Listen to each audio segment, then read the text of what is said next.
Daily wear collection అండి. మొత్తం అంతా ఫ్లవర్స్ డిజైన్ వస్తుంది. దీంతో వచ్చేసి ఓన్లీ 3 పీసెసే ఉన్నాయి. సూపర్ ఉంది, బ్లాక్ కలర్. మనకి బ్లౌజ్ వచ్చేసరికి ఇలా ప్లెయిన్లో అయితే వస్తుంది. పళ్ళు కూడా అయితే ఎక్సలెంట్ అంటే ఎక్సలెంట్గా ఇచ్చాడు. ఇది పళ్ళు వస్తుంది అనమాట.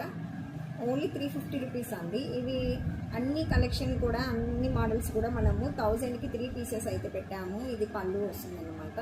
సూపర్ అయితే ఉన్నాయి. దీంతో ఓన్లీ 3 కలర్స్ ఉన్నాయండి. 350 రూపీస్. సింగిల్ పీస్ అయితే మీరు 350 రూపీస్ పేమెంట్ చేయాల్సి ఉంటుంది. చాలా సాఫ్ట్ లైట్ వెయిట్లో ఉంటుంది. ఓకేనా? ఇందులో మీకు ఏదైనా నచ్చితే స్క్రీన్ పైన కనిపిస్తున్న నెంబర్కి వాట్సాప్కి వాయిస్ మెసేజ్ అయితే చేసేయండి. బ్లాక్ అండ్ ఇంకా బ్రౌన్ కలర్, గ్రీన్ కలర్, ఈ 3 కలర్స్ ఉన్నాయి. ఎక్సలెంట్గా ఉన్నాయి శారీస్ అయితే. మిస్సింగ్ అయితే చేసేసుకోవద్దు. ఇంకా ఎవరైనా ఛానల్ని కొత్తగా చూస్తున్న వాళ్ళు ఉంటే సబ్స్క్రైబ్ చేసుకోండి. ప్రతి ఒక్కరు కూడా వాట్సాప్ కమ్యూనిటీ గ్రూప్లో అయితే జాయిన్ అవ్వండి. ఇవి గ్రూప్లో కూడా పెట్టేశానండి. ఈ 1000కి 3 శారీస్ అని చెప్పాను కదా, ఇది ఏ మోడల్స్ ఉన్నాయి ఏంటి అనేది గ్రూప్లో అయితే పెట్టేశాను. ఒకసారి గ్రూప్లోకి అయితే వెళ్ళేసి చెక్ చేసుకోండి. వీడియో కనుక నచ్చినట్లయితే చిన్న లైక్